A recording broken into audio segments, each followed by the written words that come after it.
So good, so good, so good. Everything you want for summer is at Nordstrom Rack stores now, and up to 60% off. Stock up and save on the brands you love like Vince, Sam Edelman, Frame, and Free People. Join the Nordy Club to unlock exclusive discounts, shop new arrivals first, and more. Plus, buy online and pick up at your favorite Rack store for free. Great brands, great prices. That's why you Rack. You said this place was steps from the water. We just haven't found the steps yet. How much did we save? Enough. Enough to get lost? Or you could book a stay with Hilton. Welcome to your oceanfront room, just steps from the water. The Hilton sale is on now. Book on Hilton.com or the Hilton app and save up to 20% to get the stay you expected. When you want savings, not surprises, it matters where you stay. Hilton, for the stay.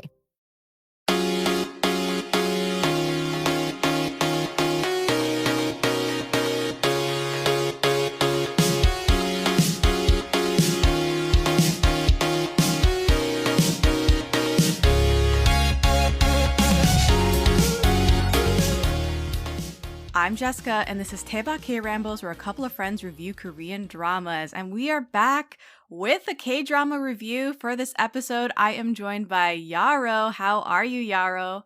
I'm great. Excited to be with you today. Yes, absolutely thrilled that you're here. You basically volunteered as tribute to come and talk about the drama that we're going to review today. It's Chicago Typewriter. I understand that you're a huge fan, so I actually might have you in the section after we finish talking about the cast, have you talk about your thoughts on Chicago Typewriter. But I know that you are excited, you are prepped to talk about Chicago Typewriter. By way of an introduction to the listeners, maybe give me one drama that you're currently watching and that you would recommend to listeners. I'm watching The King's Affection right now, finished episode 19 and about to watch episode 20. Oh, you're almost done. But I've been doing a buddy watch with a friend and we haven't been able to schedule. We're planning on watching episode 20 together. And it's fun. Oh God. Is that a ringing endorsement or is it just kind of like... I really don't know. It just depends on what people like and what people want out of it. There's definitely some great gender stuff in it that's refreshing and different than a lot of the others that claim to have sort of this fluid gender sexuality going on. And this one, it's interesting and I'm enjoying it. All right. Fair enough. The King's Affection. All right. Before we get into our review of Chicago Typewriter, if this is your first time listening, go ahead and subscribe on your favorite podcast app. We're on Apple Podcasts, Spotify, Google Podcasts, and many more. And if you like us, please give us a 5-star review on Apple Podcasts and Spotify. Come and check us out on social media to stay up to date on the latest episodes and reviews. You can find us on TikTok and Instagram at Daebak Pod, DAEBAK POD. And lastly, if you're a fan, please consider becoming a patron. It's such a great way for you to get involved and show your support. You can check out the page on patreon.com/TaebakPod. And shout out to my patrons, Curtis, Alana, Lorna, Sammy, Julia #1, Caitlin, Tenmei, Marta, Delphia, Maria, Sarah, Pam, Julia #2, Nadira, Matthew, Lauda, Christine, KP, and KG, K-Drama Watcher 2. Thank you for being patrons and supporting the show. All right, Yarrow, we're going to get going on this non-spoiler section. I will start us out with the Netflix synopsis, which is really short, and then I'll segue into a bit of an edited MDL synopsis, which may be more encompassing. A veterinarian and 2 writers have a mysterious connection to Korean independence fighters from the Japanese colonial period. Almost too simplistic, so here's the edited MDL synopsis.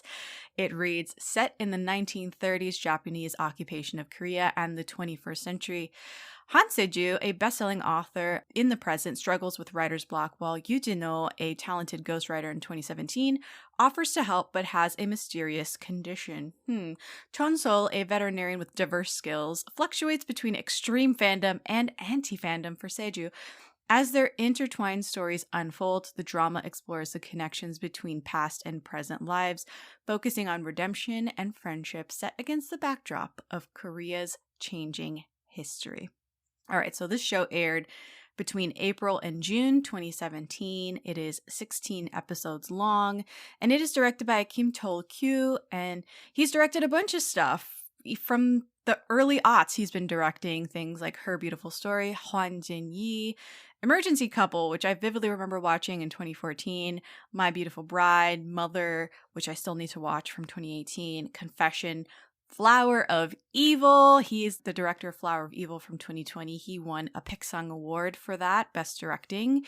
And there is a big deep dive on the podcast feed if you want to scroll back and listen to the Flower of Evil episode. Kim Chol-kyu has also directed Celebrity, Mother and Mom, most recently, Siren's Kiss. So, Yarrow, what are your thoughts on this director? Have you watched more from him? Girl, winter is so last season. And now spring's got you looking at pictures of tank tops with hungry eyes. Your algorithm is feeding you cutoffs. You're thirsty for the sun on your shoulders. That perfect hang on the patio sundress. Those sandals you can wear all day and all night. And you've had enough of shopping from your couch. Done hoping it looks anything like the picture when you tear open that envelope? It's time for a little in-person spring treat. It's time for a trip to Ross. Work your magic. At first, I didn't think it was real. I woke up to this blinding light, and I was transported to another place. Pluto TV! Then I heard a voice. Come with me if you want to live.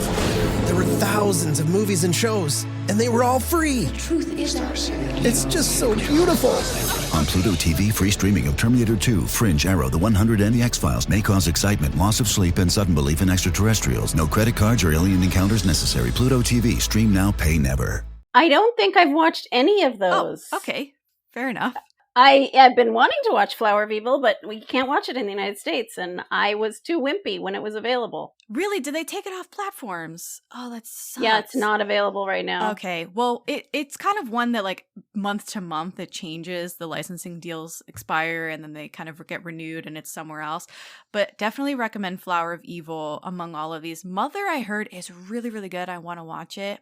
I've watched Celebrity from 2023. That's a pretty solid short show that you can watch on Netflix right now. So if you're looking for more Kim Chol-kyu, maybe give Celebrity a try. Siren's Kiss has Park Min-young in it, and that one I think it just recently finished airing. And I've heard mixed reviews, mostly because she's very, very thin in that show, like physically looks quite gaunt. And she was always thin, like, to begin with. So for people to start being like, okay, it's actually, she's scary, skinny now. I'm a little worried that that's like the only thing people are talking about for Siren's Kiss, and not necessarily looking at the, like, any discussion of the show has to include she looks unhealthy at this point. So that's a little frightening. But Siren's Kiss is also the most recent thing that he's done. Chicago Typewriter was written by Jin Soo-won. She has written stuff like Snow. First of all, she's been writing for like 26 years, since 2000. She's got Snowflower, School for My 19-Year-Old Sister-in-Law, Scandal and Soul, The Moon Embracing the Sun, which is a huge, huge show that came out in 2012. That was definitely one of the dramas of the year. Kill Me, Heal Me from 2015. She's also written. And then Twinkling Watermelon from 2023. People really, really love that show. Have you seen stuff from this screenwriter before? I actually haven't. And, you know, Twinkling Watermelon's been on my list for a long time. I don't love teen shows. And I'm kind of a contradiction because I also don't love time travel in general. What? I know. So how can that be? I've avoided Twinkling Watermelon, but I'm going to watch it. I think I'm going to watch it very soon. Mm-hmm. Yeah, Twinkling Watermelon. I think I've watched the first 2 episodes of Twinkling Watermelon, and I was like, this is fine, and really didn't feel a pull or no sense of urgency to finish the show. So it's still sort of on hold for me. People swear up and down, left, right, and center that it's like amazing top show of 2023. Mm-hmm. Again, it could be. I just don't feel compelled to watch it. So I feel bad. It's kind of a Back to the Future situation. Yeah, which I love those people, but it's not my favorite. Gotcha. And I also, because I loved Chicago Typewriter so much, and I saw the list of the director and the screenwriter, I felt like I wanted to not watch their other shows for some reason. I don't know. didn't I wanna do want ruin to it. watch Flower. Yeah, somehow. Okay. I don't know. It's fine. This show, Chicago Typewriter, stars Yoo Ah-in as Se-joo. He's the male lead of the show, and he's been in about 18 movies, including High Five and The Match from 2025. Most recently, he's been in Soul Vibe from 2022, which is kind of like a weird, funky movie. He has won a Peck Sung Award for Best Actor in the movie Voice of Silence from 2020. I really love him in two things for his movie work, and it's #Alive from 2020, which is a zombie movie, and then Burning from 2018, which is also sort of like I don't even know how to describe Burning, but have you watched him in any movies? Yes. Okay. I watched both The Match and High Five. Perfect. And I've been wanting to watch Burning, but my husband already watched it years ago. And shows that are a little bit more intense, I like to have someone watch with me. Okay. And I love that he got a very nice review in the New York Times for his acting in that, as well as, they got lots of attention at Cannes. Yeah. For that movie. Yeah. High Five is very, very silly. But originally, his part in it was supposed to be a main character, and then after his scandal, which I know you'll talk about, they reduced his section of that movie to be one of the side characters. But still, when he's on the screen, it's just he's fabulous, and it's worth watching just for the moments of him. Yeah. He's been in 14 TV shows as well, and I think a lot of people might place a lot of importance on his roles in Sung Kyung-kwan's Scandal, for instance, from 2010, in Secret Affair from 2014, The Roots of the Throne from 2015, 2016, won him a Best Actor Peck Sung Award. So that's Six Flying Dragons, right? Six Flying Dragons, yes. And yeah, let me confirm so that. Yes, it is. It's very popular, Six Flying Dragons, and I have watched a few of the episodes. I really want to watch Six Flying Dragons. I've never seen it, but I know that I will love it. Like, there's something about some shows where I'm like, I know that I'm going to love that. So when I finally get to it, I'll let everyone know, obviously. And then most recently for TV, he's been in Hellbound from 2021. That was 4 years after Chicago Typewriter. So he took kind of a long TV break, 4 years, came back with Hellbound and Goodbye Earth from 2024. And I guess, first of all, have you seen him in these shows? Six Flying Dragons, I think 3 episodes. And I did also watch the movie Antique Bakery. Oh, okay.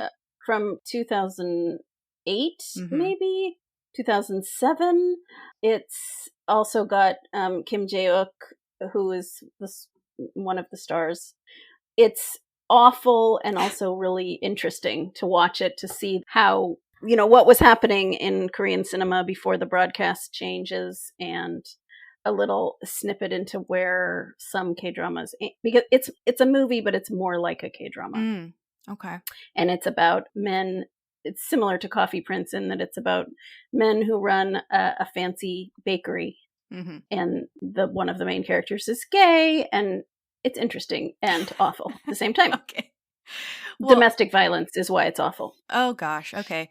Well, talking about interesting and awful, Yoo Ah-in has been embroiled in scandal and controversy for the past few years. He was involved in a major illegal drug scandal starting in about 2023. He admitted to habitually using substances, including propofol, ketamine, and cocaine. And so early last year in 2025, February 18th, 2025, an appellate court sentenced him to a 1-year prison term, but the sentence was suspended, leading to his release, even though he's not working, because he has basically been canceled from the entertainment industry, unfortunately. And here in the West, we are pretty soft on celebrities and actors, especially, using substances. And I know it's not the healthiest mentality, I'm sure, but we don't cancel people really for their extracurricular activities over here in the West like they do in South Korea. And case in point, Robert Downey Jr. Robert Downey Jr. has a very similar trajectory. He's an amazing actor who was really, really struggling with his drug addiction years before he got sober, and it's one of the most well-known comeback stories over here, with the Iron Man and the MCU reviving his career, and taking a chance on Robert Downey Jr., casting him as Iron Man, and hopefully there is a resurgence of a similar caliber for Yoo Ah-in, because I love Yoo Ah-in. I think he's such an excellent actor, and I would love to know if you experienced Yoo Ah-in in a bubble and then afterward kind of found out he's been canceled and he's been struggling with an addiction, and what your thoughts are on the whole situation. I can't remember if I knew about the scandal before, because I did watch Chicago Typewriter just a year ago, and I don't remember, because Chicago Typewriter also wasn't available for a while in the US, as far as I knew, and I think I watched it pretty soon after it was released on Tubi, which was about a year ago, I think. Mm-hmm. I don't remember if I knew about his scandal or not. So to answer that, I fell in love with, his acting before I probably knew about the scandal. Mm-hmm. And then when I tried to look at sort of a more nuanced look, I don't read a lot of that celebrity stuff, but I just looked a little bit more into it, and also, how he talked about his craft and his life and himself. Mm-hmm. Before the scandal, I saw that he was someone who struggled with, insomnia and anxiety, and was quite open about some of his struggles. And I have an open heart for people who have addiction and are trying to self-medicate in various ways. And, being an artist and being in the public eye, and drug policies in South Korea and drug policies in the United States, it's sad. And I really hope that he's doing well. I know that he established some kind of his own agency. Looks like he's trying to do something creatively. Maybe he's writing, because in the past he said that was what he wanted to do next. So I really hope we will see him on our screens again. And I also just hope he's getting the support that he needs, and that he's having a good time with his life. I agree. His co-star in Chicago Typewriter is Lim Soo-jung. She plays Chon Sol. She's the female lead, and this drama is actually a huge comeback drama for her. She had not been on television screens, the small screen, in 13 years, since 2004's I'm Sorry, I Love You, which I have covered on the podcast feed. You can hear that deep dive if you'd like to. And then she's also been in Search WWW, which was 2 years after Chicago Typewriter. There's also a big deep dive on Search WWW on the feed. She's been in Melancholia in 2021. And of course, a bunch of movies. She's really more of a movie star. Finding Mr. Destiny, I'm a Cyborg, but that's okay. A Tale of Two Sisters, which is a really iconic horror movie. What's your experience with this actress? I've only seen her in this, but she was in a show last year on Disney. It was the one about the treasure. I can't remember, Lowdown, something like that. Okay. It was called. Yes. I tried to watch the first episode, and it just didn't. I wanted to watch it, but it just didn't. I understand that sentiment so much. So she was in Low Life from Disney Plus last year, 2025. She does have an upcoming drama, Mad Concrete Dreams, that's coming out this year. I hope that's good. I hope for her sake it's good. But so this was basically your introduction to Lim Soo-jung. Yes, and I loved her in this. The last person I'll talk about is Ko Kyung-pyo. He plays Yoo Ah-in. He's basically the second male lead, and I won't say too much about his character. It's basically a spoiler. But he's been in 15 movies, including Soul Vibe from 2022 with Yoo Ah-in, 645, Decision to Leave. Also from 2022 is Park Chan-wook movie, 7 Years of Night, The Treacherous Coin Locker Girl, and I think his most recent movie was Hurdle. 23 TV shows, so you've most likely seen him in a K-drama. Undercover Miss Hong was the most recent thing that he's been in. DP, both seasons, he's kind of got a small part in the show. There's a deep dive on DP in the feed if you want to scroll back and look at it. Connect, Love and Contract, My Roommate is a Kumio, Private Lives, Strongest Delivery Man, Don't Dare to Dream, and then I think most people really, really love him in Reply 1988 from 2015-2016. What's your experience with this actor? I love him, of course, and I haven't finished Undercover Miss Hong. I think I'm on episode 10, Mm-hmm. and it was great to see him show up in My Roommate as a Gumiho, although I didn't watch all of that show. Mhm. And I think I've watched one or two others of those, but I'm not sure. And I think that My Roommate is a Gumiho house might be the same house, but I'm not sure. As Chicago Typewriter. Yes. Well, now that you brought up the house in Chicago Typewriter, listen, you've seen this house like a million times. Definitely it could be the same house. I can't say for sure if it is, but it's probably in the same area of Seoul. The main house is not a one-off set. It's a real filming location that gets reused a ton. It's located in Pyeongchang-dong, an upscale quiet residential area in northern Seoul.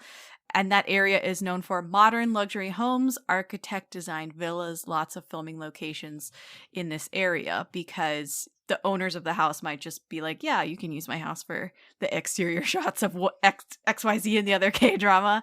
So yeah, this house, as soon as you see it, you'll be like, oh, I've seen this house before.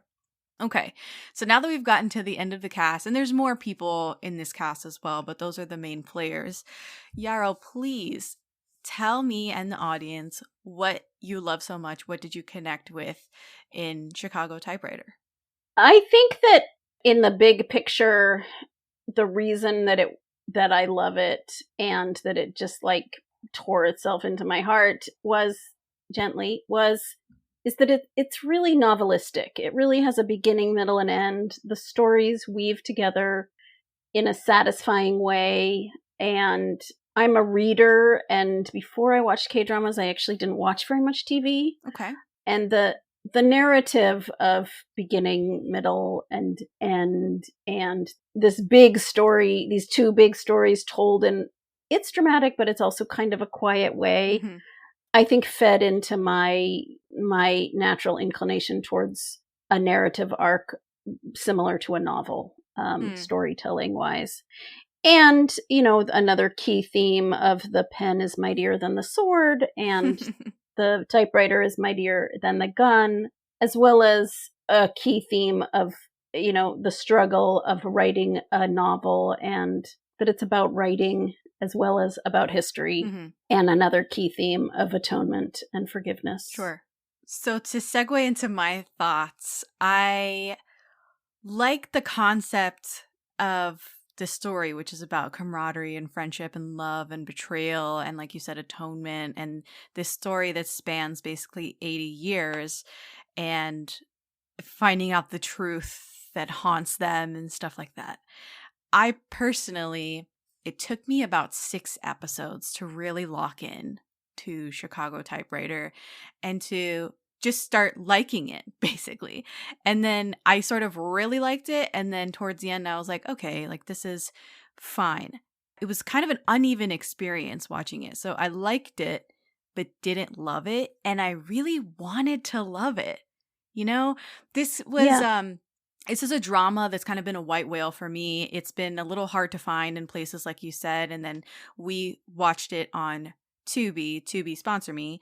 And I liked the pieces of it. Like I liked the actors a lot. They were great in this drama. I'm wondering if like by the end of this episode, I will be listening to you and I'll think, oh, maybe this was better than I thought. But I think it was suffering to me with being too long. The episodes fluctuated from being an hour to like an hour 10 minutes, an hour 12 minutes or whatever, which in the grand scheme of things is not that long. But I found myself being like, this is inordinately long. And so even though it was evenly paced and like you said, beginning, middle, and end, it felt too long to me. And it is so patriotic. It's a very patriotic show with the story that it's telling, the setting, all the time and place things. The dialogue is even like really, really patriotic. And it just feels like a museum piece to me. And I don't know if because of that, because of how patriotic it is, it feels too cheesy and like ham-fisted, too on the nose. I didn't quite get my hands dirty with it. And matter of fact, I don't think the show necessarily gets its hands dirty either with the era as much as it could have. I think this drama is good, but if it was made today, I feel like it'd be a gritty, tight 10-episode Disney Plus show. It'd be a lot darker. Maybe that's a hot take. I don't know. That like, I like the show enough where I'm like, let's try it again. It's been almost 10 years. Maybe we can make it better. Focus Features and Blumhouse present Obsession. When I have a crush on a guy, no one knows. Be careful I wish Nikki loved me more than anyone in the entire world. who you wish for. Obsession is 96% fresh on Rotten Tomatoes. I love you so much. It's blood-soaked nightmare fuel. What kind of spell did you put on her? You have been warned. Obsession. Rated R. Under 17. Animated without parent. Only in theaters May 15th. With special engagements in Dolby. Ready to soundtrack your summer? With Red Bull Summer All Day Play, you choose a playlist that fits your summer vibe the best. Are you a festival fanatic, a deep end DJ, a road dog, or a trail mixer? Just add a song to your chosen playlist and put your summer on track. Red Bull Summer All Day Play. Red Bull gives you wings. Visit redbull.com/brightsummer ahead to learn more. See you this summer. I don't know. I can see what you're saying, and Yeah. I agree about the beginning, and I don't know if this is the right time to talk about the first few episodes in a non-spoilery way, of course. Sure. So the first 3 episodes have a very different vibe than the rest of the show. Very tonally different. Yeah, and so I even, I eventually was like, asked my husband to watch with me after I decided I loved it. And I skipped the first few episodes for him. I said, the tone, I explained the things that happened, and there were a few things that really didn't make sense to him. So he missed out on, but the tone of the first, it's not until basically halfway through the 3rd and really into the 4th episode that the tone picks up what it is. And I think that, that happens with a lot of K-dramas. It does. The first few episodes are just a little chaotic or a little makjang, as they say, and then it hits its stride. Chicago Typewriter, really, the first 2 episodes are totally different than the rest.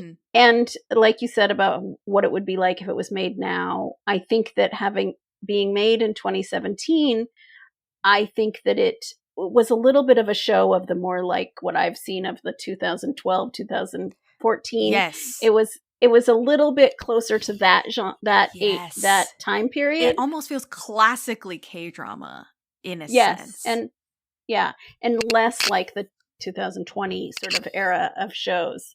So it seems more like a show made around 2014 and not 2017, which, maybe she wrote it a while before that and, was following in the way those shows were, which was a great era. I mean, there's some great shows from that time period. Right.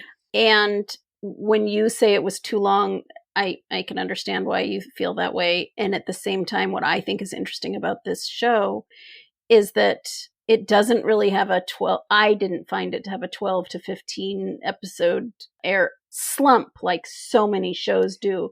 It really felt to me that it built nicely. That's why I'm like, it was evenly paced, but at the same time too long. So maybe it's not the fact that it's 16 episodes long. It's the fact that each episode has an extra 10, 15 minutes on it that maybe can be shaved off. And I think that would help with making it feel even tighter. And that's what I mean. Like, it's not necessarily, but if it was made today, like, let's be clear, it would totally be 10, 12 episodes and not 16 episodes. Yeah. And about the patriotism, yes. Wow. This show is patriotic. It's so patriotic. And again, I think it feels more like a show that would have been made around, a little earlier than it was made. Although it is interesting to compare and contrast it to Mr. Sunshine. Which let's do that. Let's do that for a minute. Because, I don't want to spoil what the twist or anything is in this section, but I will say the novelty of this show totally would have worked on me in 2017, but it doesn't quite work for me now. And I will say in 2017, I was basically illiterate of the era that they are depicting, the history of the Japanese colonization and occupation of Korea. And in the past 10 years, I've seen a lot of media about this time period. And in a word, Chicago's Typewriter is very simple. It doesn't quite interrogate the time period, the character motivations. Nothing is really in an elegant way. The characters are either good or they're bad. There's not a lot of gray in here. And you mentioned Mr. Sunshine. I love Mr. Sunshine, and we've covered that show on the podcast. And that's a show that I'm like, that is patriotic, but not overbearingly patriotic. And the characters are very interesting and complex. And I found that show better than Chicago Typewriter. I found Pachinko seasons 1 and 2 better than this show. Movies like Assassination and The Age of Shadows and so many others that are still on my watch list. And I'll name them, like, I don't know, Battleship Island, The Last Princess, Snowy Road, the K-drama Hymn of Death from 2018, which I have yet to see, Bridal Mask from 2012. There's other media that treads the same ground and does it better. And that's why I'm like really kind of frustrated with Chicago Typewriter. You mentioned not liking past life stories or time travel stories specifically. And I don't know if this is a spoiler, but I don't tend to like Korean ghost stories. For instance, Oh My Ghost, Bring It On Ghost, Hotel de Luna, A Korean Odyssey, but there's some that I liked. So it's not a blanket statement. I do like The Master's Son, Goblin, Ah-in and the Magistrate. These are also like ghost stories to an extent. And I am also nearly 50-50 on if I like past life stories. For instance, I dropped See You in My 19th Life, dropped Destined with You, did not like Legend of the Blue Sea, and those are past life stories. This one, and I'm not sure if this is much of a spoiler, maybe people have figured it out by now with the title Chicago Typewriter. What does Chicago have to do with anything? And like the fact that this story takes place over 80 years, but this show has both past life stories and ghost stories. It's both. We can discuss this. This is how I felt. It keeps to the thesis that people don't change. People stay the same over different lives, repeating the same predestined mistakes and never overcoming the same character flaws. And I personally don't like that. I will have to disagree with you on particular point. Yes. But we will need to do it in the spoiler section. Yes, because there's specific things that we can talk about in the spoiler section. There are a few characters that... Mm-hmm. So can I say something about Absolutely. Mr. Sunshine? Oh, no, what I'd like to say is about Chicago Typewriter. And like you say, it doesn't tell the story in a gritty way or as in-depth. And you are right. It's like I said at the beginning, it's a relatively gentle take on some really intense time and story. It's a bit history. It's a bit of a middle school history documentary, not documentary, whatever they call, reenactment of a time. And it's interesting that it's not from a web comic because it does have a web comic type of feel to it. Yeah, it does. It is gentle, and maybe that's, I came to K-drama to watch things that were more on the gentler side and not as much intense in my face, although I've watched intense shows like Mr. Sunshine. Yeah, sure.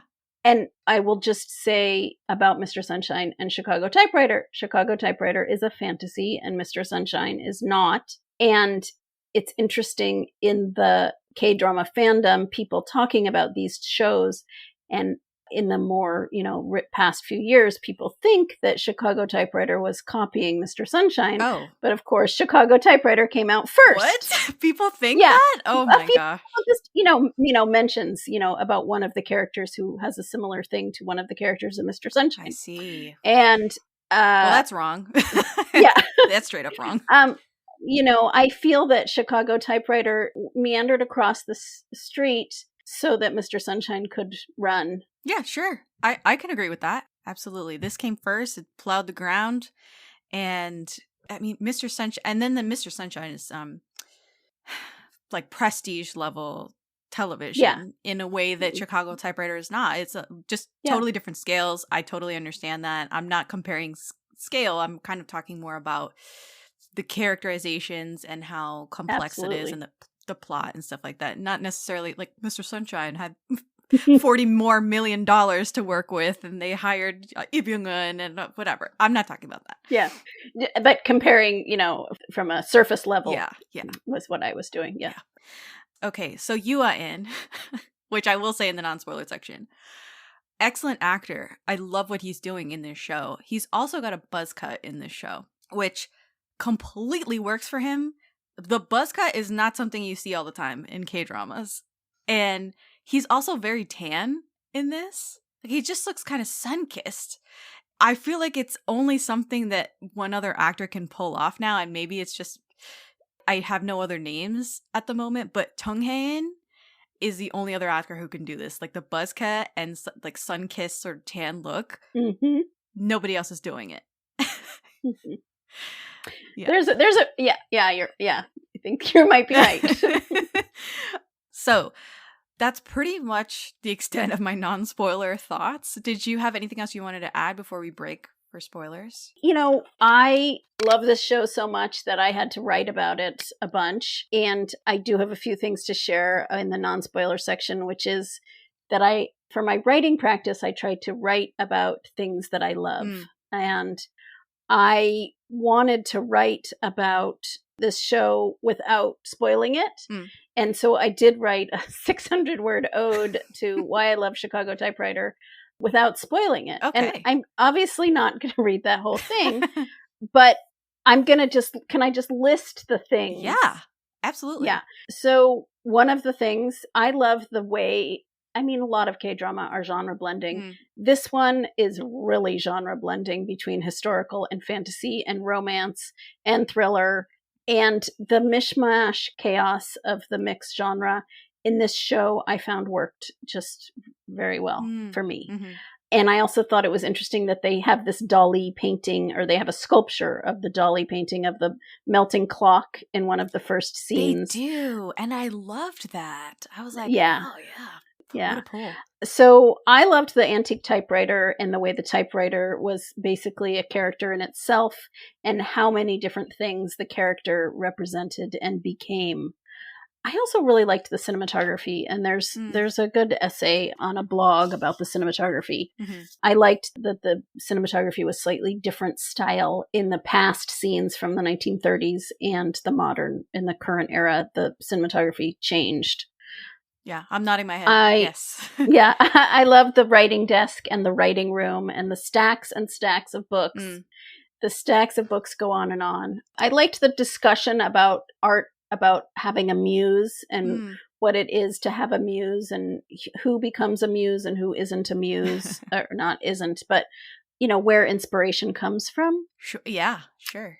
As a reader, I loved the literary references. It just went on and on with the literary references. And their connection about the literary references was really sweet.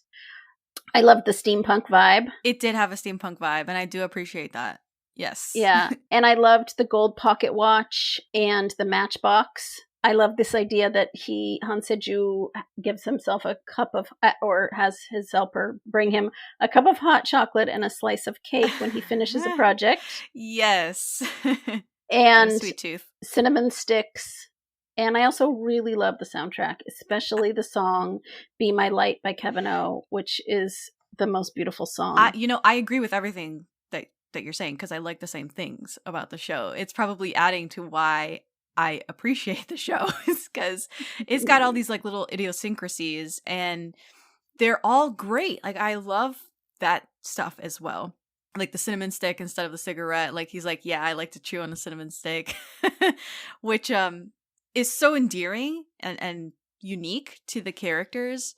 The literary references, like you said, are great. The cinematography, which I know there's some scenes that I have bookmarked to talk about in the spoiler section that I'm like, oh yeah, they were doing something here. They were cooking.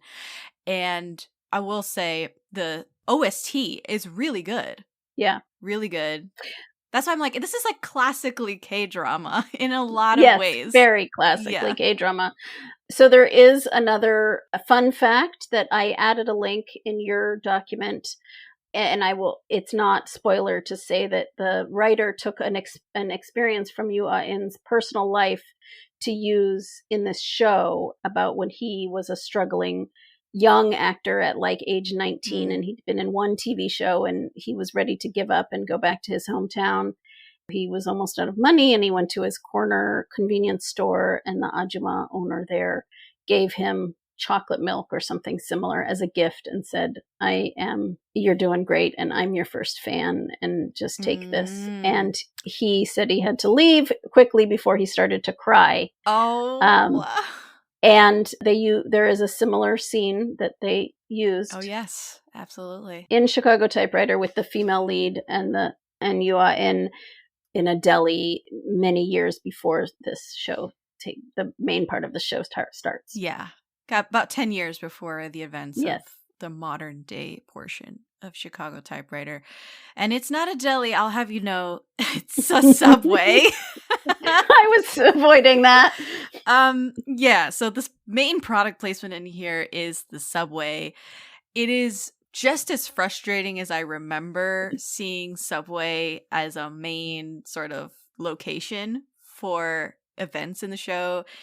Main characters are part-timing at Subway, and hey, let's go have dinner. It's Subway. Like, that is the type of Subway product placement that really sent me up a wall for the better part of 5-6 years in K-drama land. And to see it again, I was like, blood pressure instantly rose. But there was other product placement as well. They had the Holly's coffee, the beer, it was like a black beer can, and it just said beer really big on it. I don't know what brand that was. They went ham on that too. The electrolyte or flavored water situation. Yeah, I've seen that in so many K-dramas. And then the green hangover sobering drink or whatever. That was also, I mean, the list goes on. The best one though was the dog food. The dog food. Yeah. So Subway was not alone, but I think it was the most frustrating of them. The one that definitely made me roll my eyes to high heaven, because what is that? How is that natural implementation, integration? But anyway, I am going to ask you what you would rate this show out of 5 soju bottles, and then we'll get going on the spoiler section. So why don't you go first and give me, out of 0 to 5 soju bottles, 5 being the best. So I realized after I fell in love with K-dramas that I tried to start rating them after I started keeping track. And I realized that there were a lot of shows that I thought were really, really great and that I would rate very high, but that I didn't love them. So I put shows into boxes, into loved, also great, I'm on it, enjoyed. So, and I realized this after watching Mr. Sunshine, that Mr. Sunshine is a masterpiece. Yeah. And it's a 10. It's absolutely fabulous. Yeah. And at the same time, I don't... Rewatchable. Do not. Well, I don't love it. Yeah. And I know why I don't love it. It's not... I totally understand completely what you're talking about. Yes. So I decided... and when I fell in love with Chicago Typewriter, and I think Chicago Typewriter was maybe around the 35th, 32nd show I watched, because I fell in love with it, I realized this is going to be my only 10 show. I'm going to only rate this, even though there's shows at the top of my list. So I have to give it 5 soju bottles. Fair enough. 5 soju bottles from Yarrow. And then I'm going to swing in with, I was oscillating between 3 and 3.5, and then I felt like that was too low. So I was like, maybe I'll just be kind and give it 4 soju bottles. But again, it's between 3 and 4 soju bottles for me. It depends on my mood. If I'm feeling really sort of spicy, then I will probably downrate it. But I want to be as kind as possible, because like I said, when you were listing off the things that you love about the drama, I'm like, yeah, I love those things too. So I'll just go ahead and give it 4 soju bottles for Chicago Typewriter. And with that, we are going to get going on the spoiler section. See you on the other side of spoilers. Excuse me, 뭐라고? 괜찮아. Yeah, no, I have no 친구. Oh, sorry. Swear, disgusting shit. What? Bonjour, compadre. It's the Priceline Negotiator. How do I negotiate so many great travel deals? My greatest gadget, the Priceline app. It's got hotel deals, flight deals, rental car deals, all of those deals in a bundle. Deals, game day deals, concert trip deals. No one deals more deals than Priceline. Hold your horses, there's more. The app lets you filter hotels by neighborhood, vibe, star level, and amenities like pools and spas and beachfronts and... Wait, I'm not done. Stop cutting me off. Priceline. Good sleep is everything. That's why Ollie's Science Back Support is made with a blend of melatonin and L-theanine for both kiddos and grown-ups. So when your mind won't switch off, you've got something that can help. Your racing thoughts and restless nights won't stand a chance. Find Ollie Sleep Solutions for the whole family at ollie.com. That's OLLY.com.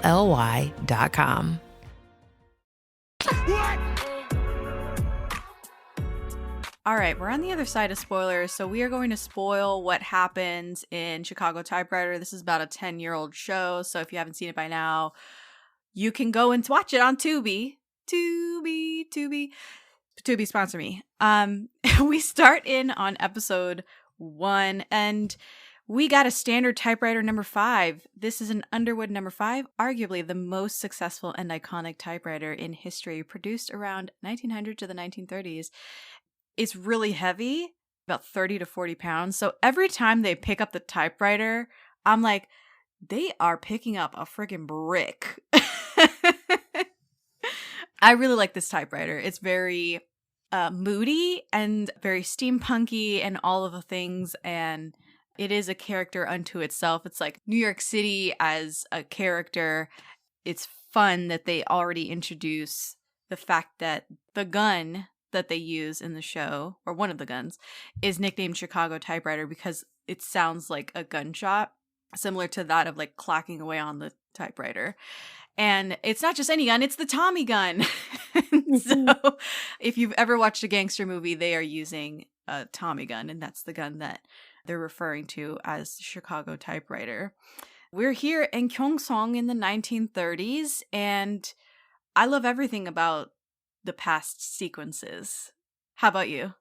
Oh, I was just going to share my list of why all the reasons I love the typewriter. I love how it becomes a character on a continuum, a multi-dimensional entity, thing, tool, tomb, weapon, love letter, Pandora's box that travels through time and space and comes home to roost. And I'll also add that it was a Hangul character typewriter. Yeah, no QWERTY on here. It was all Korean characters. Multiple hits of the typewriter will produce a single character. Anyway, yes, it's all in Hangul. I thought the proper title for this would be The Haunting of the Typewriter. But I think that might give a lot away. And Chicago Typewriter is a cool name, I will say. Yes. Cool title. So there's a great promo ad that they didn't translate into English, and it's all about the typewriter, and I'll share it with you. Mm-hmm. It's great.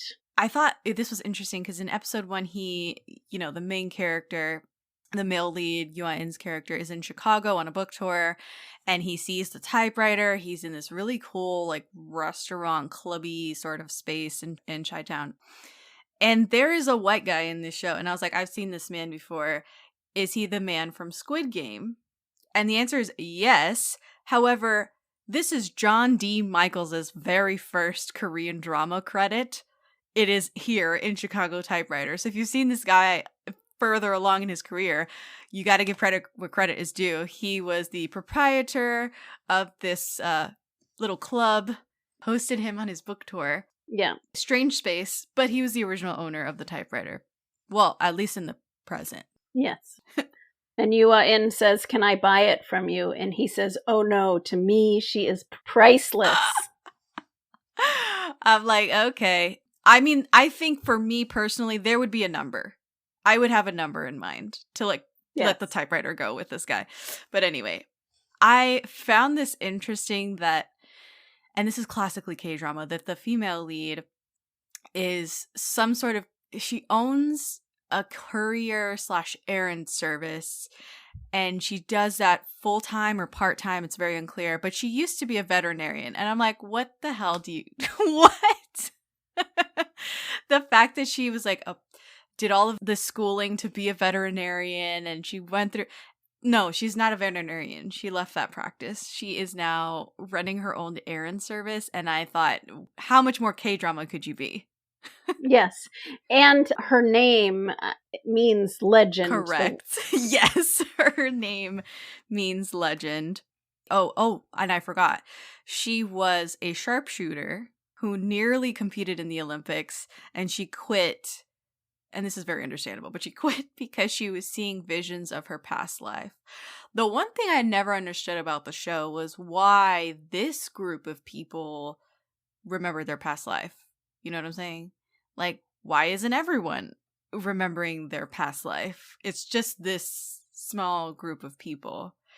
Well, it's snippets, right? The mom has certain snippets, right. And she had certain snippets as a child, but then they faded, and then it came back, and there's no rules for who remembers what. Yeah. Although there are some rules in other shows about who remembers what and not. Exactly. But yeah, it's not explained. Not explained. And it's okay. And the thing is, the show is very good about explaining a lot of things and inconsistencies in the way they experience the past. And like, you know, at one point Yoo Ah-in is kind of in the role that he would have been in the past, like experiencing this elaborate flashback as if he is a participator and people are seeing him, right? Like he's can be seen. And then later on, they both experience a memory, but they cannot be seen. And so they explain that phenomenon. And I'm like, all right, I'll take that explanation. That's totally fine if you want to change the rules.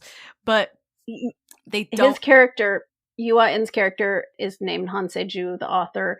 He starts to have flashes of his past life as soon as he gets within a certain amount of feet of the typewriter. Right. And the light shines so that it shines on him, and he comes closer to the typewriter and he starts to have a flash, and then he hears this voice that says, "Hey, Chingu, hi, friend," which is the character who has been in the typewriter. Correct, the genie in a bottle. I think I'm just going to skip over the whole thing of like this ghost was possessing a dog, and the dog was like a big thing in the first few episodes, and this ghost was creating earthquakes that only hit the house that Han Se-joo is in, and losing his mojo, his writing, it turns into a big writing slump after coming face to face with a psycho stalker. I'd like to add one thing about the dog. Oh, please. So the dog is a Sapsari, which is a Korean breed, and they were bred as temple protector dogs, and that is the breed, and they were for temple guarding, and they're known to see spirits. And they named the dog, I don't know how to pronounce it, but it's the male character in a Korean folktale about separated lovers. That makes a lot of sense. Her code name as an oppositional fighter is Sapsari. Yeah. So it's all intertwining, but the whole thing of the dog being possessed and stuff, I was like, yeah. Anyway, so he's in a writing slump. He crashes his car. He's so dramatic. And by episode 3, we are still on with the Stephen King Misery spoofing that's happening, which I quite appreciated.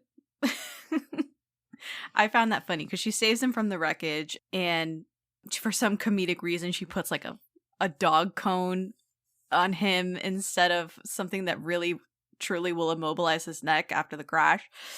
Anyway, it's very like ex-vet, doesn't know how to care for humans type of thing, but it's all funny. What I will say about the first few episodes is I thought this is going to be a ghost story.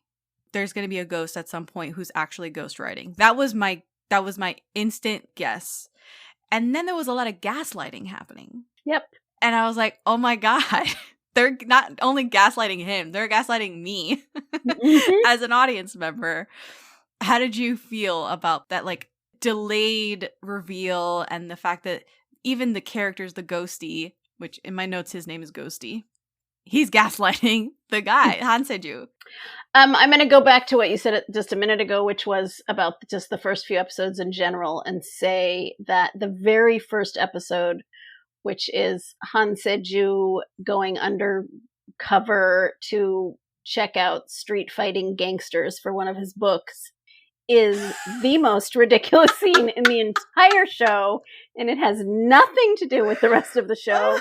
And the skills that he has in that have nothing to do with the rest of it. It's completely ridiculous and doesn't tie in anywhere except to show that he's a writer who's really dedicated to writing. Right. The research. Yeah. And, just 45 minutes later, he's a total dork when it comes to someone trying to attack him, where he's fighting everyone up a minute before. It's ridiculous. And I still love it. I don't know. You're like, I don't know. It still works for me. I had no idea what was happening. And at the same time, I was just taking it all in. I didn't know which angle it was going to go. I hadn't watched enough K-dramas to be like, I'm going to, this is a ghost story, or this is this is that. I was just absorbing it and not thinking very much about it the first time around. Yes. And I wasn't sure if I liked it or not. It's quite, you can't get a handle on it. The first few episodes, you really can't. And I'm sure that's by design. Like, you don't want to show your whole hand, I guess, in episode 1. But I did think, okay, there's a ghost that's ghostwriting. They want that irony. Yeah. And so I was really taken aback that they were going full send on the gaslighting. Yeah. It's pretty interesting. I don't know. Yeah, I know. I was like, okay, enough with the shenanigans. But there's one shenanigan that I really liked in episode 3, which was the transition into the 1930s past that he has obviously not experienced, and now he's about to experience firsthand. Like you said, it's the hey Chingu and then he calls him by his old name in the 1930s, and then poof, like all of this foggy, atmospheric, what you think is his front yard turns into suddenly he's in 1930s Korea, and all of the lights turn on, and it kind of reminded me of Singing in the Rain in that Gotta Dance sequence when they start turning on all of the lights and all of the marquees light up. I was like, oh my god, they're really working here. It was really impressive. Yeah.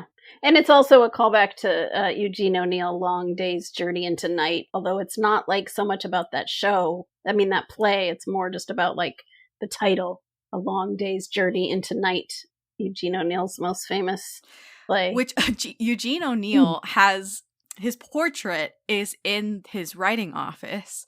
Yes. And I thought it was so funny and sort of classic that they would mess with the portrait and like the eyes would move and the mouth would smile or show teeth and different things like that. I thought that was really funny. Yeah. Yeah.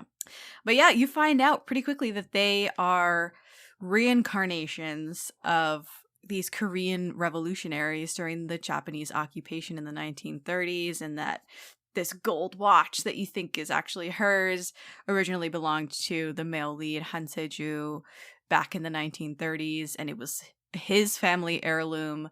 And you get this kiss on the street when she's avoiding capture. Hey, that's a moment that I will definitely remember in this show. He's totally taken aback, and she's like, well, if you're not going to help me. So what did you think of this whole sequence and this really expansive introduction into the 1930s, which we've seen glimpses of before, but now it's in your face? I think it's fascinating the different ways they show the kiss and the different ways, they show them in a mirrored scene in the modern era when they're running from a photographer, paparazzi. And they also show them, in a storefront in front of a store with a window sort of hiding. And that's his first time when he says, why do I keep seeing you in my mind? Who are you? Mm-hmm. So I feel differently about the different scenes and the different layers, or they show, like in a lot of K-dramas, they show that kiss and that interaction many different times. Mm-hmm. And I was most interested in it. I mean, when we had more detail of what was happening, and at the same, I want to say the positive. The interesting thing to me about it from depth is how she grabs him to kiss him to make them look like lovers as opposed to freedom fighters. Yeah. And so she lets her hair out, yeah, and pushes him up against the wall and kisses him, and then he kisses her back in a more passionate way, yes, and drops his glasses, Right. which is the best part, Yeah. when he drops his glasses. But when you pan out, you see that they're in this corner, and this is when it's a Japanese occupied city, and they're next to a very fancy shop full of beautiful Japanese kimonos, very bright, lit up, and parasols. And she's actually bleeding from a gunshot wound on her arm. And she had just come from an operation, sharpshooting, and they're sort of very gritty and earthy and real with each other for a moment. And then right next to them, there's this bright, shiny, here we are, the Japanese were so present in this bright and shiny way. The thing about that scene and how it happens in the multiple ways, whether it's the time travel way or when they finally see the whole thing, is it's ridiculous that she grabs him to run because he's completely undercover, and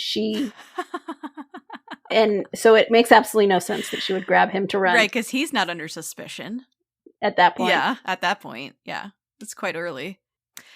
You know, that's a astute observation that I hadn't even thought, oh yeah, why is she making him run? But I guess she thought, he's my cover, so I need him to run along with me further down the path. And yeah, it just does not make a lick of sense when you think about it for too long. But I mean, it ends up being a great scene. Oh yeah, no, it ends up being a really, really great scene, super memorable. And I honestly didn't think, like, this is skipping ahead, but I didn't think when we got the actual sequence of events and we see the raw, like, memory or whatever, I was like, oh, I didn't expect him to really get into the kiss. With you mentioned, like, he drops his glasses.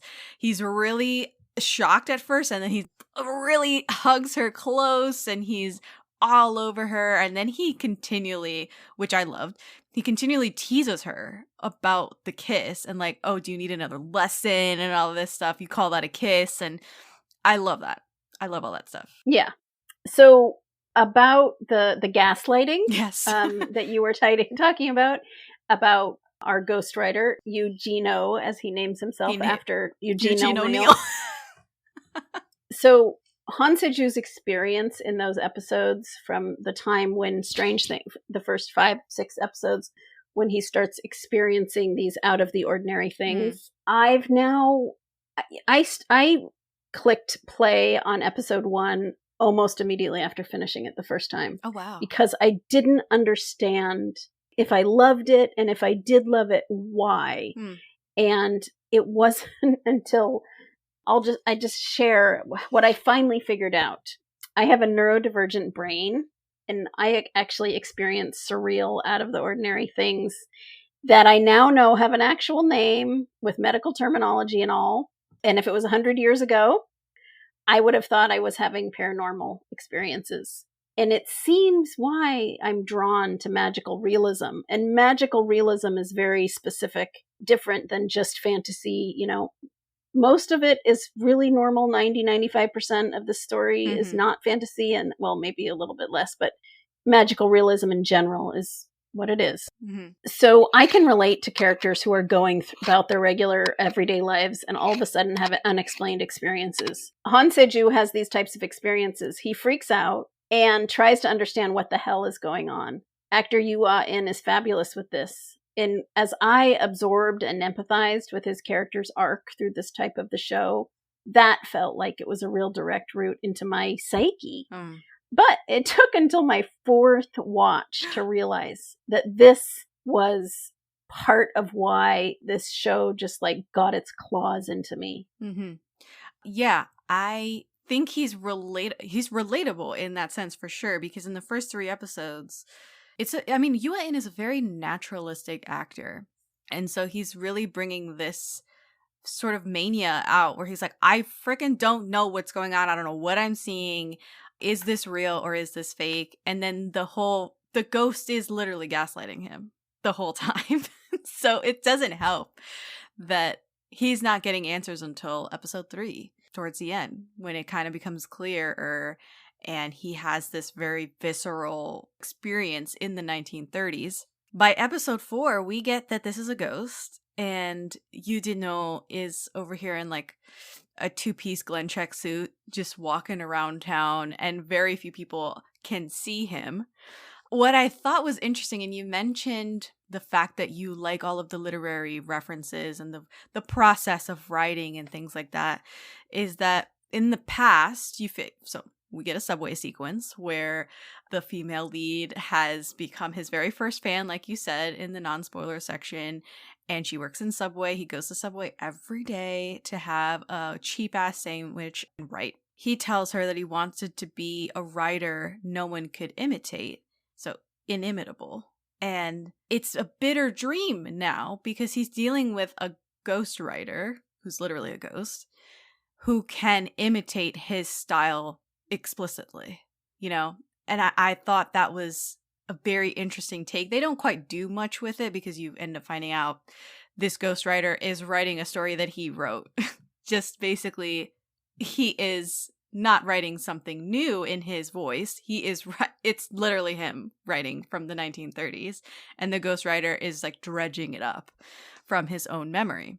So I thought that was a nice, interesting take. And basically, I think creatives might find something in this as well. That like, I want to be inimitable. I don't want people to copy me. I want to be original. I want to be authentic and original. And that is something that he struggles with in the early part of the show. Yeah. He's this egotistical guy, and he gets knocked down a peg in a few different ways. Yep. And he even goes to the therapist and tries to figure out what the heck's going on. And he has those moments. And also, as life imitating art and art imitating life, he has these moments where he doesn't remember if he wrote it or not. And he says, was this the drugs? Was this because I took the drugs and drank alcohol to sleep? And then at one point he says, how can you tell me, an anxious person, not to be anxious? It's like telling an alcoholic not to drink. Also, at various times, there's a struggle with how his public persona is seen, and he's attacked in the public sphere. And there's some things that ended up happening to him that happen in this show. Yes. What I will say is I think that part of the show was really singing to me. It really hit all of these struggles and being on deadline and stuff. If you've written anything, you understand like the stress of that and trying to do something creative on a schedule is really difficult. And they introduce his character as a very regimented writer who can turn it on and off. And when he can't turn it on, he freaks out.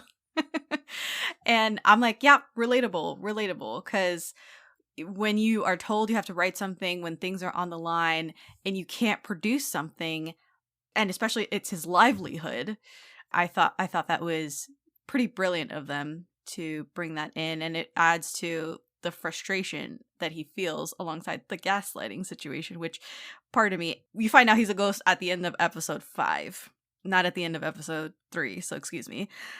The other thing was the female lead gets doxxed in episode 5 because of her involvement with this basically celebrity writer, this Stephen King-esque writer.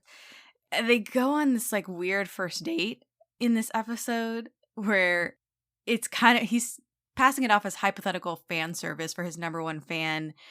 And he's like, what if I had a fan and the fan was terminal? What kind of first date would you want to go on? And she's like, wait, are you terminal? It's so great. But he stops in the middle of their date and says, I'm sorry, and kind of trails off. And in her mind, she finishes the sentence in her head and she says, I love you, with a question mark. It is a reference to I'm sorry, I love you, which is the last K-drama that she was in before this. Yeah. So I was like, oh, that's good. Yeah. I missed that one. Yes. Yeah. So he takes her on that date because he's trying to figure out who she is and if she's from his past, and then takes her to the gaming parlor, and they do the shooting with the fake guns. Yeah, and then the press conference happens. He calls a press conference to announce, because he's been tortured by this whole thing of having a ghostwriter. Somebody else is writing this story, and it is a wild success, right? Everyone is like, oh my God, it's like the best thing he's ever put out. And he is like, I can't abide by this. Plus, he's got the previous trauma of this guy stole his entire novel from him, completely plagiarized this other novel. And that's a whole other thing in this show of like plagiarism and theft. And I completely understood where he was coming from, but also I would have sang like a canary. If someone plagiarized me, oh my God, best believe I would have come for their neck. So I understand him wanting to like not deal with it, but also I would have dealt with it. Right. Yeah. And it's an issue. It's been addressed in a few K-dramas, that idea. And then there's been quite a few big K-dramas, including I think one that he was in that was accused of this. I finally watched It's Okay, That's Love, and that plagiarism and writer's block and all of those things is also in that show. Plagiarism and It's Okay, That's Love. Am I missing? Oh, God. Yeah, at the very beginning, his girlfriend that he had took his book. Yes. That's right. Oh my God. Thank you for reminding me of that. I totally forgot about that. I see this link between It's Okay, That's Love, Chicago Typewriter, and another Miss O. There's some really similar themes and relationships going on in those three shows. Also shows that wouldn't be made now. Yeah, definitely. Shows that wouldn't make it to air now, for sure. I mentioned the press conference. He creates this opportunity to tell the truth. He admits to using a ghostwriter for the Chicago Typewriter series, which of course he names the series Chicago Typewriter, but it's also the name of the book that he started back in the 1930s. It's all connected. He begs the press to stop involving the female lead and like just leaves. Because after introducing the ghostwriter, everyone is utterly confused. There was nobody else at the press conference with him. There is no evidence that there is another ghostwriter. It looks like a PR stunt. Yeah. I love that. I really enjoyed that. It's great. You know, the press conferences in K-dramas are so intense because they make them so real, and the flash and the shutters of the cameras. I can barely watch them because so I'm like, I want to see what happens in this, and I can barely watch it. Yeah. And that one, the lighting is really intense. Yeah. The reveal with the journalist, you know, and his reaction is really great. And Yoo Ah-in just being a smartass and leaving, and it's so great. Let's talk about the shaman and her daughter who can see ghosts. This is like I think I found this more annoying than it probably should have been. And I think it's a me thing, and just the fact that I'm watching a K-drama that's like 10 years old, and these two characters probably would be way different, I think, if the K-drama was made now. They were there for like comedic relief and like to usher in a lot of exposition for the ghostly happenings and like what's going on with the ghost. Why does he have a crack in his arm that's expelling light? And like all of these things, they're just there for, she's just there for that, the shaman. And then the daughter who can see ghosts and doesn't realize that she's seeing ghosts. I was like, oh, I think they love irony. This show and the writer really loved irony. And so the fact that the shaman, who's a professional shaman and can't see the ghost, but then her daughter, who wants nothing to do with anything, can see the ghost. Yeah, I was rolling my eyes a little bit more at that stuff. Yeah. I've been trying to figure out, you know, they call her Big Bell Fairy, and I don't know if there's something different between a shaman and someone who you go to. She seems like a little different than any shaman that I've seen in any of the other shows, and they don't ever call her a shaman. So I'm wondering if whatever it is, the name she is something different. She does some things, but she doesn't seem to do the rituals the way the shamans do, you know, in most of the shows that I've seen. I loved her, the shaman woman, Big Bell Fairy. I thought she was great, and I thought she added. The daughter is my least favorite part of the show. Yeah.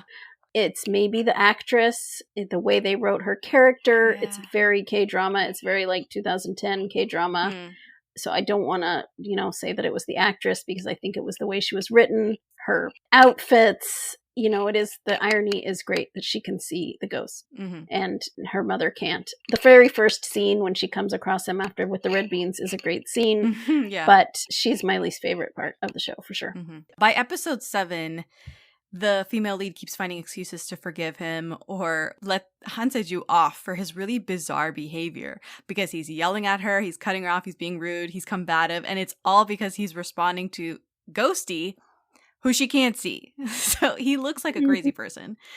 He's also, at this point, really torn between being drawn to her past self and the one that he kissed passionately in the past, and liking her in the present, like liking this version of her now.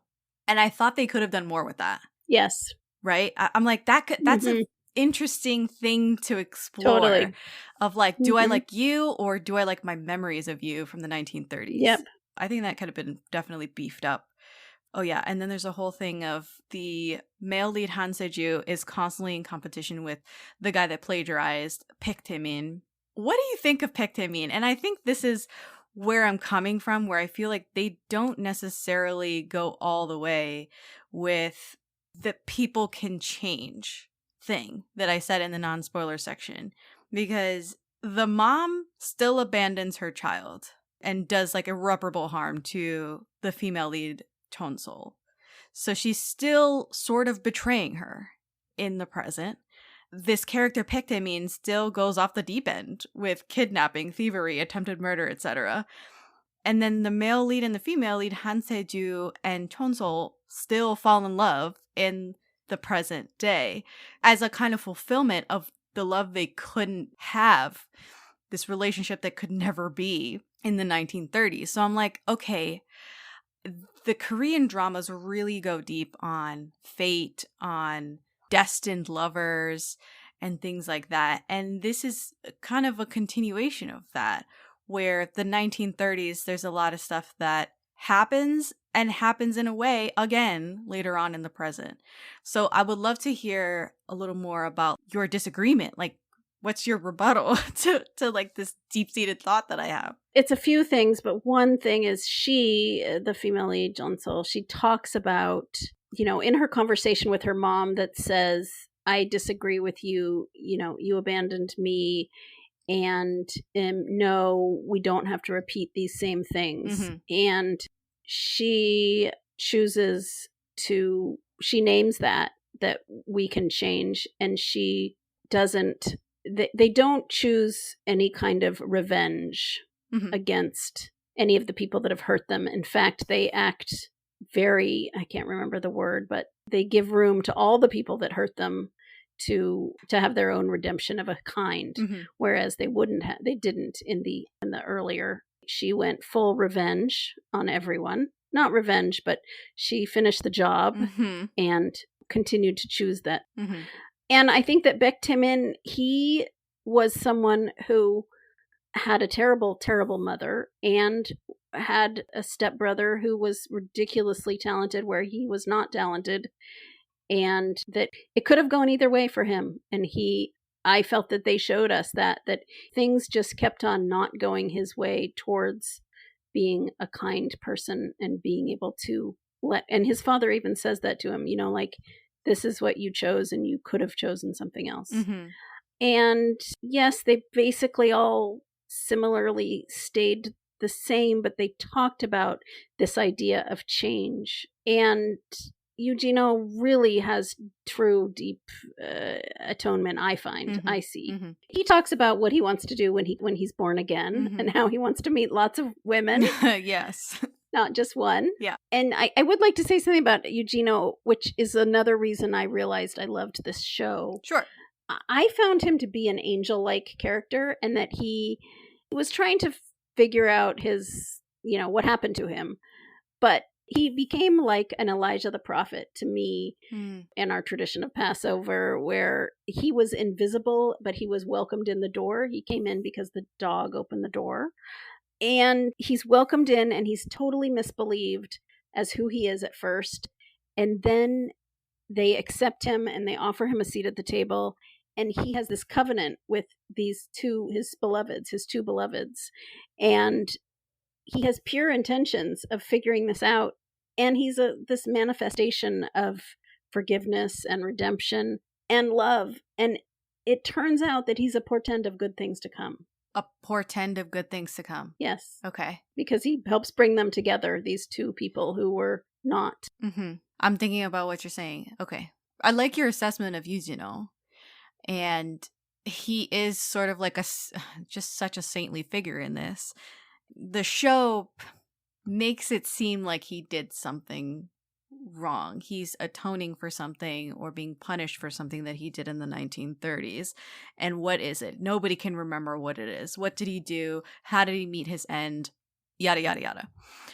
I don't know if I believe... How do I put it? The fact that he gets trapped like a genie in a bottle in the typewriter is because he had this deep-seated guilt and regret, and he wanted to apologize to these two for basically ratting them out to the Japanese sympathizers, that group of like Koreans, of which Baek Tae-min was a part of them. I don't think that was because they all had something that they died regretting. Yeah. Like why did his wish come true and manifest in such a way? Like they would all be trapped as some kind of ghost then in the typewriter or in the Tommy gun or whatever, you know, because they were all so kind of bereft at the end of their life in the 1930s, died in very horrendous ways. Although I wasn't even quite sure how Tonsol died in the 1930s. Yeah, they don't show us. That was bizarre. She just keeled over. Or maybe she didn't. Maybe she didn't die, and maybe she lived another 50 years, and that's why it took so long for them to all come back. Yeah, and I was okay with that. Okay, you were okay with that. I was kind of like, oh, because the other guys had such a clear end, right? Everyone from Han Se-joo's character, Yujino's character, Baek Tae-min's character, literally everybody. The Madame Sophia, which was the mom character in the back, they all had a clear, they died. And so for them to go ambiguous with Tonsol's character only and just kind of have her pass out, fall asleep, whatever, I was like, oh, okay. It took me a few watches before I was okay with that scene, though. Okay, I got you. I should say. But I don't watch a lot of fantasy, and I don't read a lot of fantasy, just some, of course. But why he gets locked in the typewriter... That felt shaky to me, is what I'm saying. I think that this typewriter that he bought for Yoo Ah-in's character, and then they used together, and she also typed on it. And then he had both the typewriter, and he was directed to finish the story of the three of them and their life. And he had the gold pocket watch. Yeah. She kills him, and his head slumps onto the typewriter. He bleeds onto the typewriter and onto the gold pocket watch. I see. So you're thinking that it's all sort of like a mysterious series of events that leads to, he gets the series of events trapped. that connect everything. The typewriter, the gold pocket watch, her killing him, the fact that he bleeds to death on these things while he's working on the book of writing their story. Why do you think he got trapped in the typewriter versus the watch? It's a good question. Okay. I mean, they're both in the watch because we're dealing with too. time, His right? blood, We're also dealing with time, and what does it mean? Well, because he was writing Chicago Typewriter. He was trying to finish. He was trying to finish, but also and he had to come back and finish the book. He was also very accepting of her coming to collect, right, and coming to kill him. He knew she was coming, and he accepted it. With grace, as much grace as you can, because this is the end of your life, and you're being shot by someone you deeply, deeply loved. So I also was like, but why? I don't know. I thought it was a little shaky that only he was a ghost. But I mean, maybe there's something in the folklore that really kind of sheds light on that and is like, okay. I think it was because the story needs to be the story needs to be finished, told. Yeah. And he was in the middle of telling the story, and he was killed in the middle of telling the story, and he didn't get to finish telling the story, and so he has to come back and he was only gonna come out of the typewriter when he came across his two beloveds. Mm-hmm. Oh, I have one last note going back to the thesis that people don't change, and then you talked about why you disagree with that. So talking about time and this whole story and them revisiting their past and writing it down, telling this story, the Chicago Typewriter story, you could say that by them confronting their past, fleshing it out, and collectively remembering, it frees them from it. But that's not the bulk of the drama. The drama is they're trapped by what happened in the past and are frenetically trying to remember what happened in the past and initiate flashbacks and things like that so that they can not only finish the story, but like physically finish writing the story, but also they want to find out. They're absolutely curious about how did these people meet their end? How did my past self die? It feels, and this might be harsh, this feels more like forced catharsis to wrap up a drama versus we really explored the fact that these people have gone through the work of letting go. At some point, Yoo Ah-in's character Se-joo is like, oh, are you confused? That's not me. That was so-and-so from the 1930s. And he has this like clear distinction between his past self and his current self. As Yoo-jin-oh is very confused. Like this ghosty character is constantly like, so sorry to these two. And he's like, oh, we're cool. Like, you don't need to say sorry to me. And I'm like, but he's waited all this time to say sorry and for you to forgive him. And he's like, well, there's nothing to forgive because that wasn't me that you did that to. That was my past self. And it was bothering me. And it's almost like a pebble in my shoe. It's not that big of a deal, but I don't know. I think maybe if you watched it a second time. You think this is a second watch would clear it up for me? Yeah, because I see what you're saying. And also he says the opposite of what you said at some point as well. And I found that I was a fourth person on their journey to figure out what happened and be able to heal, move on. Mm-hmm. You know, part of it was Han Se-joo opening his heart to you, to Ghosty, as you call him. I'm sorry. To you. It's all good. We all have names for the the people. You know, and the beats of sort of him opening his heart to you, Jin-oh, was like a romance in that he even had to practice how to say, look, I like you. I want you to stay around. And he had to drink beer before he could say, why would you want to leave? He said, you know, it wasn't so bad if you just stayed, if we just stayed living together like this. Mm-hmm. So there had to be this realizing what happened, finding out what happened, and also this love. You know, they had to reconnect as these lovers because I saw them as a throuple, as a three-way love. And Yoo-jin-oh says that. He says, yes, our comrade and lover. Exactly. Yeah. He says our comrade and lover. And Han Se-joo acts like a little bit jealous and doesn't want Yoo-jin-oh to do certain things with Jeon-sol, but at the same time, they are so obvious a threesome of love.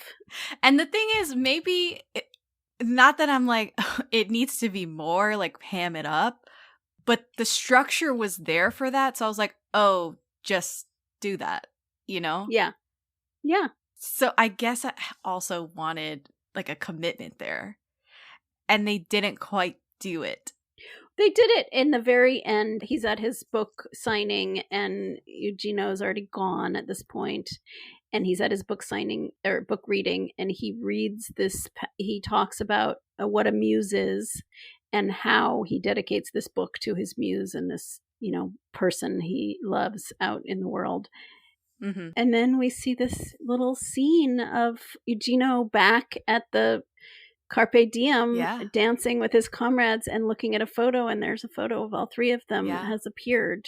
Yes, because it exists. I love this. Was strange. Yeah, I love that. I mean, not gonna that was lie. totally out. That was totally out of the That was a whole other. I was like, I don't understand what's going on, because he said Han Se-joo was like, hey, to maybe fix the situation and prolong your ghostly life, because the body that your spiritual body or whatever that you're inhabiting seems to be destroying itself.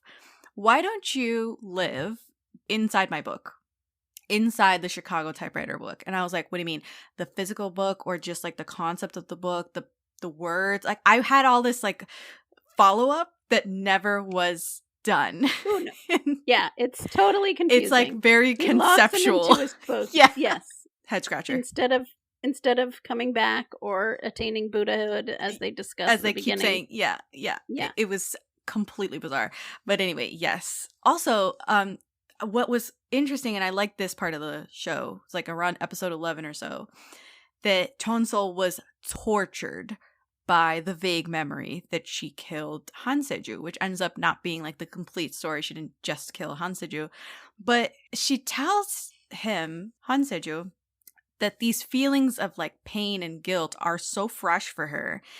She feels deeply this anguish that she killed somebody she shouldn't have. And I'm like, okay, Han Se-joo doesn't go through any of this. Like, he at the beginning is like, do I like you then or do I like you now? And it's almost like glimmers of, things that we can explore, and it just happens very quickly and then we move on. And it also plays into the fact that Yoo Ah-in is like begging for forgiveness and trying to redeem himself in this lifetime. The both of them are like, we're cool. We don't need any of that. But she feels very deeply. I was like trying to wrap my head around it, and maybe I'm doing too much. No, I think that he was quote unquote the leader in their past, although he was also in hiding. So it was interesting how he kind of has to play 3 roles instead of just 2. But in the current era of this show, he's also very much, the leader in their little merry band, and he's very bossy, type A. I don't know the right words to say, but he's also very accepting. He's like, I've been stabbed in the back before. I know what it's like. I'm cautious, but I'm also not going to lose the things that I love anymore. And he's very like grounded in his himness in himself, even though he's egotistical and also had this moment in the first 5 episodes of being very confused about what was going on. Confused. But he very grounded in his, if I did something bad and you killed me because I did something bad, he's just accepting it.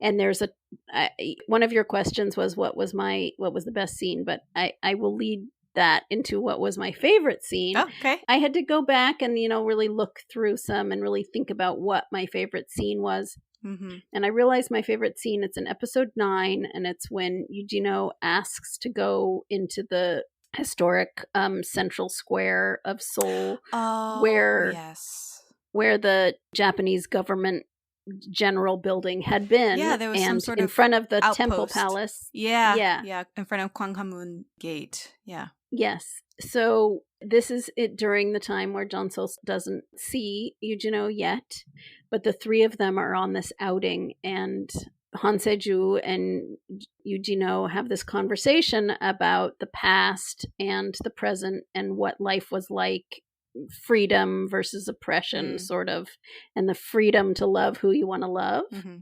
And then there's the moment where he says, can you take a picture of me? And then, even though I'm not going to show up on the photo, and then the tourist, another white European actor who shows up in some K-dramas, takes a photo of the 3 of them.